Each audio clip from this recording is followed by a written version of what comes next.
heart, a hole that is yet to heal. To have the leader of our nation come here to console our grieving community is monumental. President Biden, your presence is making a difference to so many.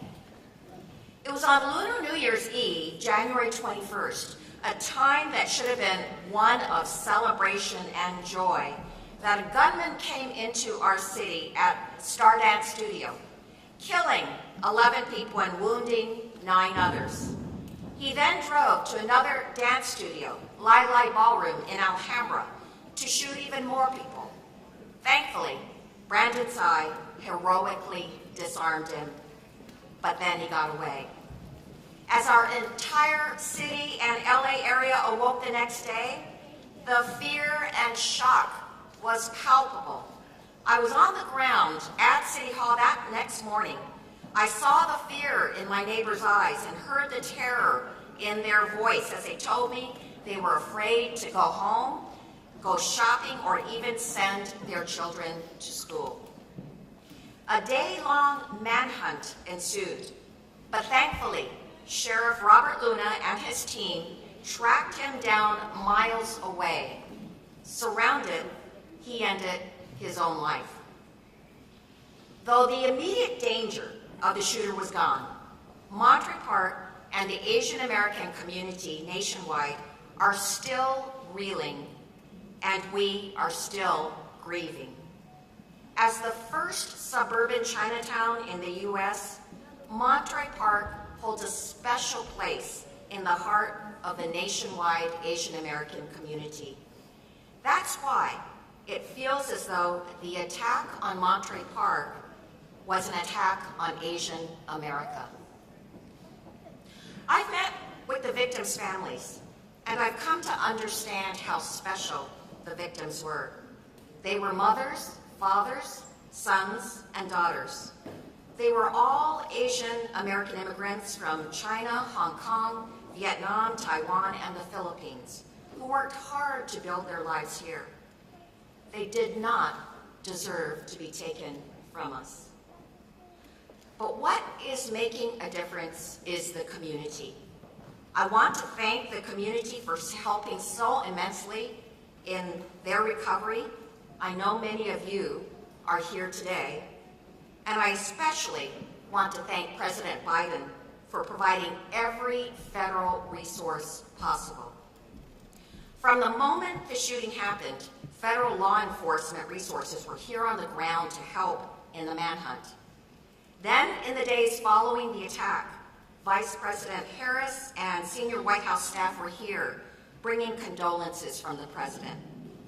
Health and Human Services Secretary Javier Becerra visited here to discuss our recovery and found that though FEMA, or the Federal Emergency Management Agency, coordinates responses in a natural disaster, there is no such coordinated response after a mass shooting, resulting in much confusion and frustration. And then, Administrator Isabel Guzman Castillas of the Small Business Administration visited the small businesses near the shooting site to offer resources. We also know this. This shooter had a semi-automatic pistol with a high-capacity magazine that allowed him to shoot 42 rounds in a matter of minutes. He should never have had a weapon that was made for war, nor should the shooters in Half Moon Bay, Buffalo, Uvalde, and countless other places. This carnage must end. Yes.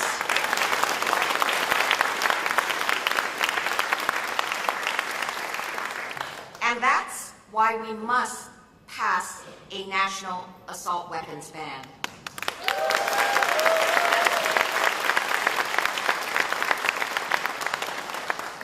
We also know this shooter was deteriorating mentally, having gone to the police to complain of his family poisoning him. Our red flag law could have enabled someone to have his guns removed, but I doubt that our immigrant community knows about it. So multilingual outreach is needed about this law to all our communities. So President Biden, thank you for meeting with the victims' families as well as the wounded and consoling them.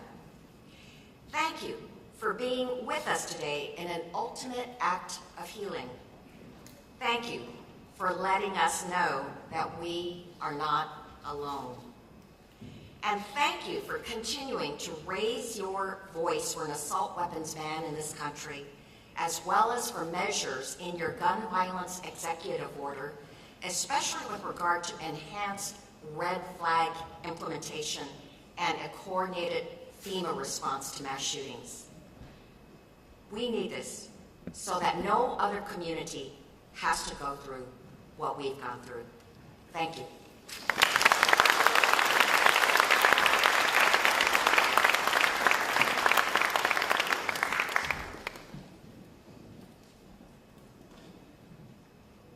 Please welcome Los Angeles County Supervisor Hilda Solis.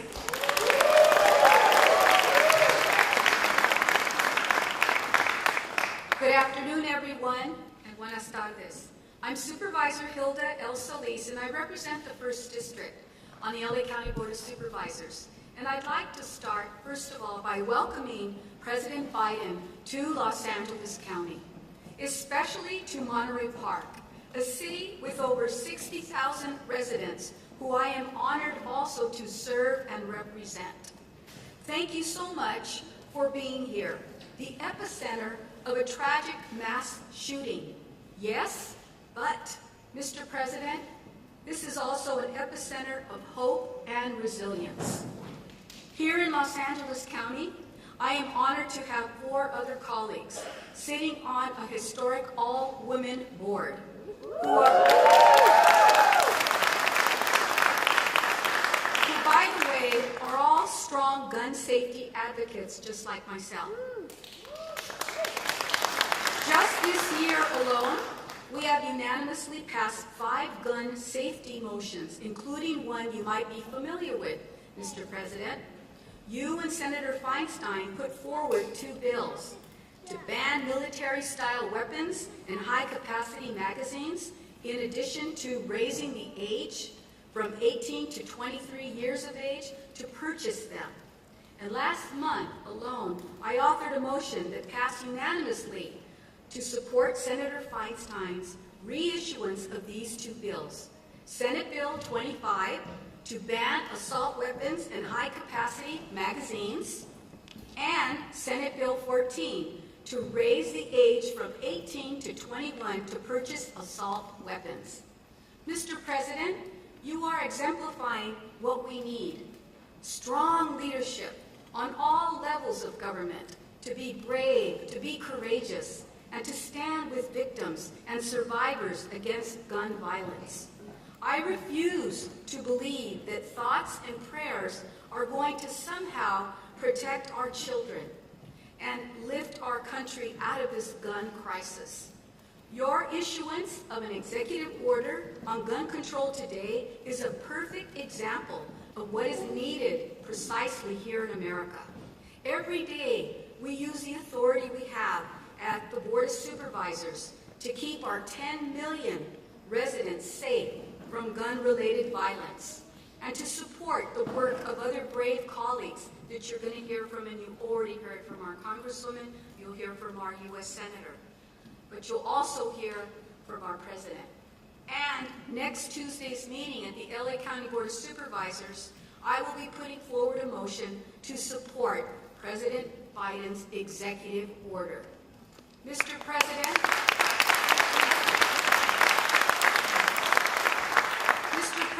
you have my support, and I believe the support of many in Los Angeles County. And LA County is ready and willing to continue supporting your efforts and vision to have a safer America for everyone. Sí se puede, and muchas gracias.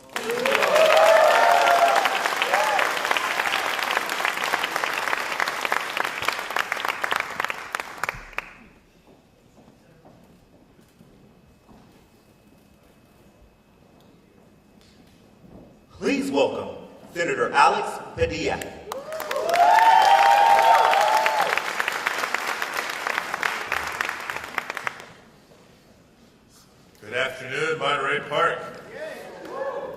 afternoon. It is a solemn honor to be back in Monterey Park today here alongside so many friends and colleagues, including Representative Judy Chu and Supervisor Solis, whom you just heard from, but also with first responders, with community leaders, with friends and loved ones of those wounded or taken from us in January. And it is my privilege, Mr. President, yes, he can hear me. It is my privilege, Mr. President, to welcome you back to California. Though I must say that this year it's been too often in the shadow of tragedy and heartbreak. Now, today we gather in Monterey Park, a proud and diverse and welcoming community. 2 months ago, it was here that families gathered to celebrate with good food and lively music on the eve of Lunar New Year, and eagerly awaited calls from loved ones wishing them good fortune in the new year. But instead, the families of 20 of our neighbors, after a night of horror, received a different type of call.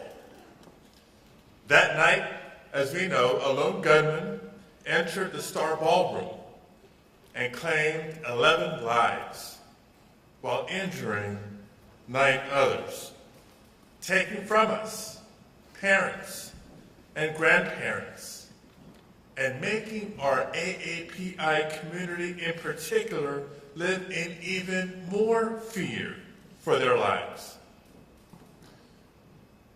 Now, there's no denying it. We have a gun violence epidemic in America.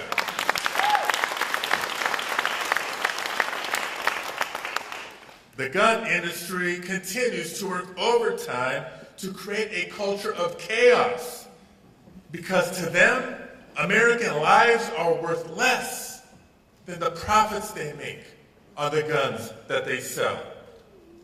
But last year, under President Biden's leadership, Congress broke the stranglehold of the gun lobby when we passed meaningful gun safety legislation for the first time in nearly 3 decades.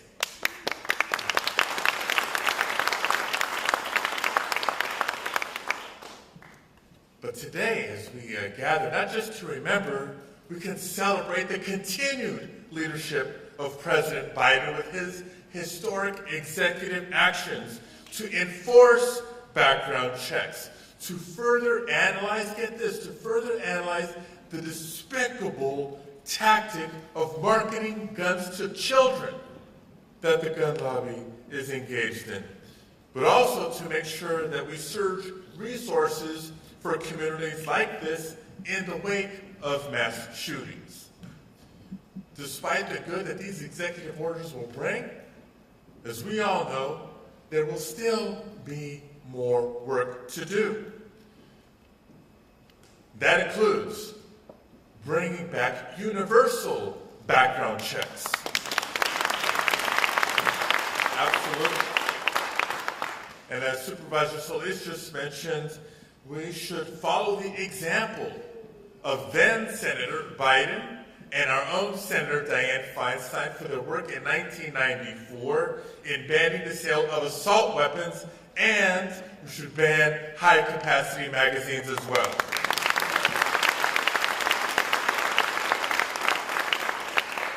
Now, we don't just remind ourselves of these proven policies lightly. We know the work that we have cut out for us. So we are very clear-eyed in knowing the opposition that we continue to encounter from Republican members in Congress who stand in the way of these common-sense gun safety measures. And it would be easy, as we have in trauma after tragedy after trauma after tragedy after so many years, to feel hopeless. But if ever the United States of America needed to find a source of strength It is found right here in the community of Monterey Park, California.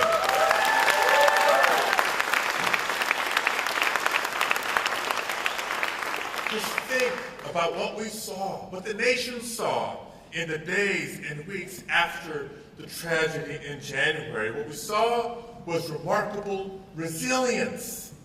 We saw the strength of those who rallied this community, like my guest at this year's State of the Union address, the former mayor, Henry Lowe. Give him a round of applause. Along with the new mayor, the entire council, all the leaders of this community, elected and otherwise, who came together to call for calm and healing for so many families. We saw the strength of this very Boys and Girls Club, who honored those lost by celebrating Lunar New Year and giving kids a chance and a place to play or to cry and to heal. We saw the strength in the waves of community members who gathered to build a memorial outside the Star Ballroom, where neighbors would come together to comfort one another and to process the tragedy together. You see, as we heal, and it's a process, it will continue to take time, but as we come together to heal, we know, just as President Biden knows, that the pain and the heartbreak may diminish over time, but it will never completely go away. But we can honor those who were taken from us by taking action to prevent future incidents of gun violence. We can and must save lives. We know what to do. We need the will of Republican members of Congress to help us do it. And we can honor those lost by reclaiming the sacred spaces and celebrations and by embracing the people and places that will always make Monterey Park strong and special. Thank you all for being here today. Thank you for having me. Let's welcome President Biden.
ladies and gentlemen, the President of the United States.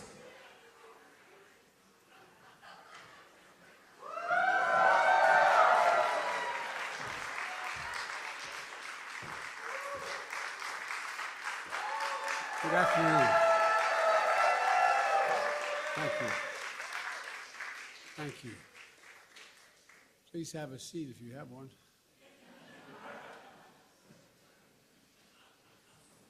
Good afternoon. Saturday, January 21st, 2023, Lunar New Year. A time to enjoy. A ballroom dance studio, place of happiness, friendship, and belonging. People across backgrounds and generations celebrating their cultural roots and bonding through ballroom song and dance. Place of refuge where immigrants have lived for years. Supported new immigrants who just arrived, becoming not just friends, but family. But as we all saw, a day of festivity and light turned into a day of fear and darkness. A holiday of hope and possibilities marked by horror and pain. Vibrant dances, music replaced by vigils and memorials. 11 souls taken, 9 injured. Private mourning made public. That sense of safety shattered. Survivors will always carry the physical and emotional scars. Families left behind who will never be the same. One of the worst mass shootings in California history. A tragedy that has pierced the soul of this nation here in Monterey Park, the San Gabriel Valley, the heart of the Asian American community. My dear friend Judy Chu, former mayor of Monterey Park, your congresswoman and chair of Congressional Asian Pacific Caucus. Senator Alex Padilla, champion for this community, the entire state. My good friend Supervisor Hilda Solis and all elected officials, law enforcement, first responders, faith leaders, community members, all here today. You've shown up for this community, and I know you always will. To the families of victims who spend time, I get a chance to speak with today, and whom Vice President Harris spent time with a few weeks ago. I'm here on behalf of the American people to mourn with you, to pray with you, to let you know you are loved and not alone. Every case is different, but I know what it's like. I know what it's like to get that call. I know what it's like to be told. I know what it's like to lose a loved one so suddenly. It's like losing a piece of your soul. It's like a black hole in your chest you feel like you're being sucked into. Suffocating, hardly able to breathe. The anger, the pain, the depths of the loss so profound it's hard to explain. The suddenness tends to magnify the grief. As time passes, the shock and numbness slowly make way for the sobering reality of their absence. An empty chair at the dinner table, the birthdays, the anniversaries, the holidays, without them. Everyday things, small things, the detail you miss the most, the scent when you open that closet door, the park you go by that you used to stroll in, the morning tea you shared together, the bend of his smile, the perfect pitch of her laugh. As Judy shared with me, this is a tight-knit community with intergenerational households and deep reverence and respect for its elders. A community that's opened its heart and its homes to friends and neighbors and stood strong throughout the pandemic as anti-Asian hate crimes rose. A community that, in the face of horrific tragedy, has become a symbol of hope and resilience. Pushing forward together, healing together, people from all faiths and backgrounds rallying to show their love and support, raising money for funeral costs and memorials, providing counseling, and translation services to the victims' families, providing and proving that even with heavy hearts, we have unbreakable spirits. As a nation, remember them. Immigrants from China, the Philippines, Vietnam, Taiwan, all of whom found a home in America. Mr. Ma, age 72, a pillar of the community, a beloved manager and dance instructor at Star Ballroom. He walked patrons to their cars at night, helped new immigrants find jobs. His children and grandchildren will carry on his legacy in the spirit of one of his favorite Chinese proverbs: cherish the people in front of you. Cherish the people in front of you. And Yagao, 72, Mr. Nice, for his kindness, his positivity, his infectious smile, a free spirit always ready to lend a helping hand. He died shielding his dance partner. Shoju On Yu, 57, devoted mom, wife, sister, woman of faith, always there to help others, bringing food and newspapers to family members who had trouble walking. Always, always working tirelessly with her husband to build a future for their 3 children. Nancy Jian, 62, known as Sister Sunshine. She loved to play cards, piano, and the weekly volleyball game. Always sharing her homegrown plants and vegetables with neighbors and friends. A dedicated mom, married nearly 40 years. Husband and wife who were always together, even in their last dance. Valentino Alvaro, 68 years old, a servant of God, life of the party, storyteller, who made the whole room laugh, a man devoted to his children and his grandchildren. Mei Nan, 65, the bedrock of her family and friends, eternal optimist, avid dancer who'd visit the studio every weekend, often leaving snacks behind for her classmates. She radiated positive energy through her laughter, her kind words, and her smile. Moy Dayun, 67, refugee, community builder, cherished friend, known for her kindness, her sweetness, her generosity, her beloved family, the center of her world. Diana Tom, 7 years old, devoted daughter, wife, mother, grandmother, who loved to sing karaoke. A giver and an adventurer who loved to explore new foods and travel the world. Charles Zhao, 76, grateful, reflective, believed in living to the life to the fullest. He constantly showed his family and friends and showered them with warm words of encouragement, hope, and love. Tao Yo, 64, a lifelong learner. He retired as a business manager and was pursuing a second career as a pharmacist while caring for his elderly mother. A man beloved by his wife, children, and friends for his compassion, his determination, and his wisdom.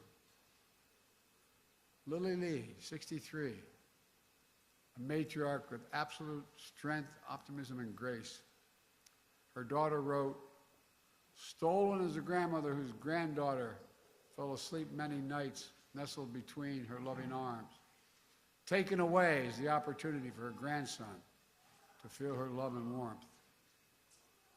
All of them live lives of love, sacrifice, and service for their families, for their community. They represent a bigger story, who we are as Americans, embodying the simple truth that our diversity is the strength of this nation. We saw that strength in Maria Leong.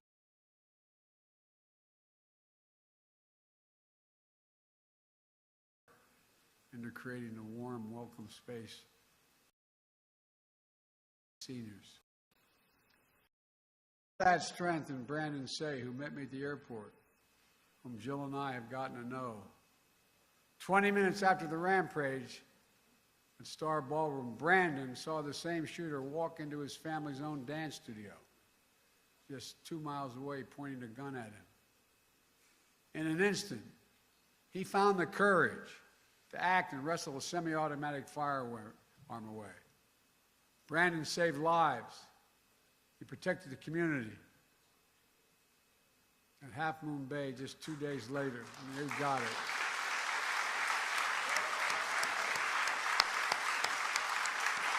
Brandon, stand up.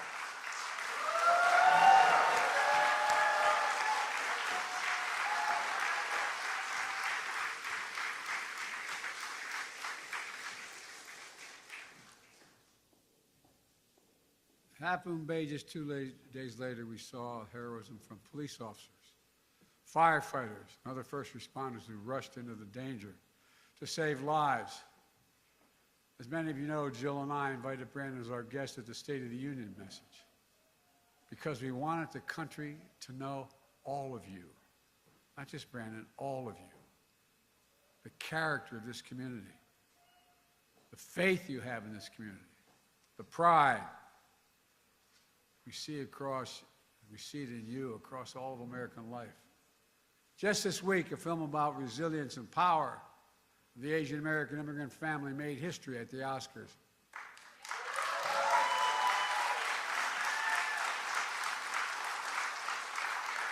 Echoing the heart of so many in this community. We also hear a message we've heard too often, including 2 years ago this week, after the spa shooting in the Atlanta area. Enough. Do something. We remember and mourn today, but I'm here with you today to act. Last year, after the mass shooting in Buffalo, New York, and Uvalde, Texas, I signed into law, after being both places, a bipartisan Safer Communities Act, most significant gun safety law in almost 30 years. That was in addition to me signing more executive actions to reduce gun violence than any of my predecessors at this point in their presidencies.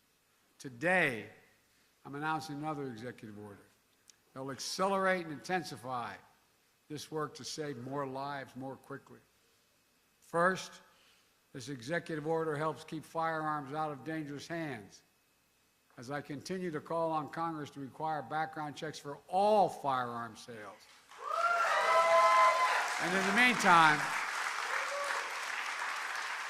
meantime, my executive order directs my Attorney General to take every lawful action possible to move us as close as we can to universal background checks without new legislation. It's just common sense to check whether someone is a felon, a domestic abuser, before they buy a gun. The executive order also expands public awareness campaigns about the red flag orders, laws, which my son, before he died, Attorney General in Delaware, was a great proponent of and instituted. So more parents, teachers, police officers, health providers, and counselors know how to flag for a court that someone is exhibiting violent tendencies, threatening classmates, or experiencing suicidal thoughts that make them a danger to themselves and others, and temporarily remove that person's access to firearms. And it promotes, this executive order, safe storage for firearms, something every responsible gun owner agrees with. Second thing it does, the executive order ramps up our efforts to hold the gun industry accountable. It's the only outfit you can't sue these days. It does that by calling out for an independent government study that analyzes and exposes how gun manufacturers aggressively market firearms to civilians, especially minors, including by using military imagery. And it directs the Attorney General to publicly release alcohol, tobacco, and firearms inspection reports of firearms dealers who are cited for violation of the law.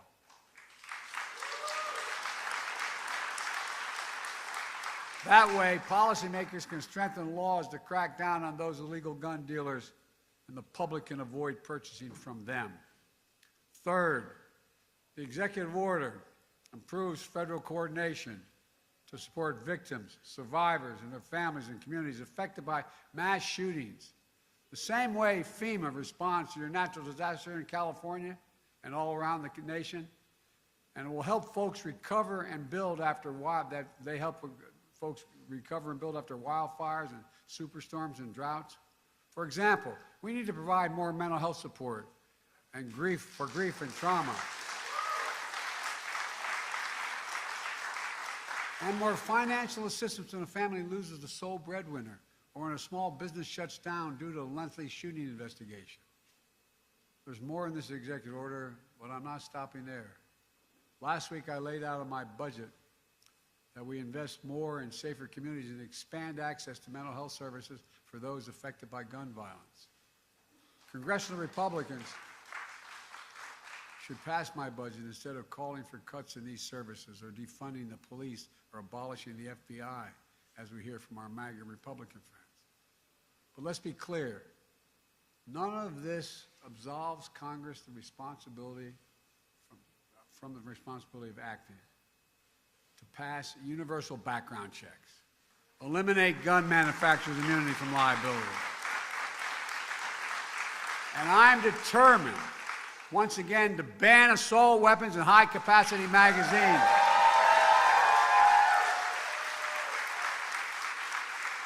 I led that fight to ban them in 1994. The 10 years that law was in place, mass shootings went down. Our Republican friends let it expire 10 years later. And mass shootings tripled since then, tripled. So let's finish the job. Ban assault weapons, ban them again, do it now. Enough, do something big. Folks, let me close with this. Scripture says, the Lord is near to the brokenhearted and saves the crushed in spirit. A lot of us have been there.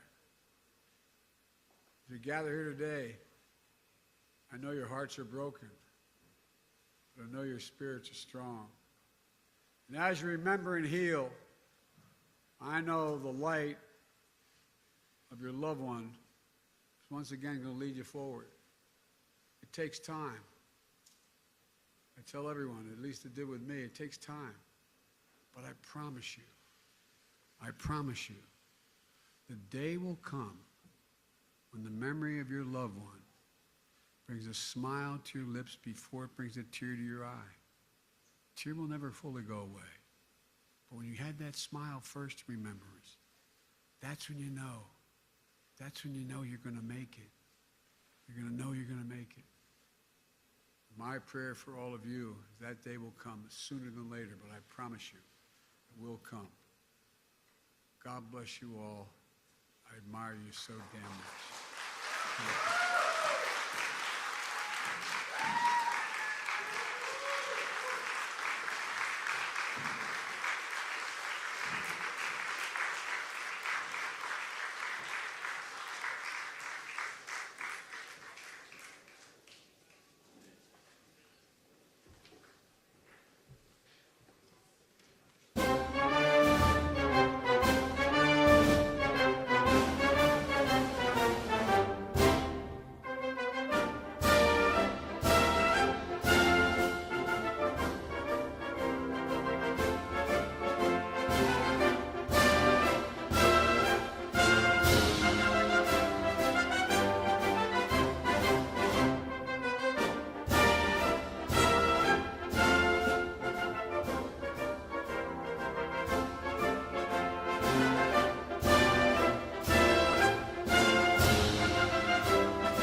Ladies and gentlemen, please remain seated until the departure of the official party.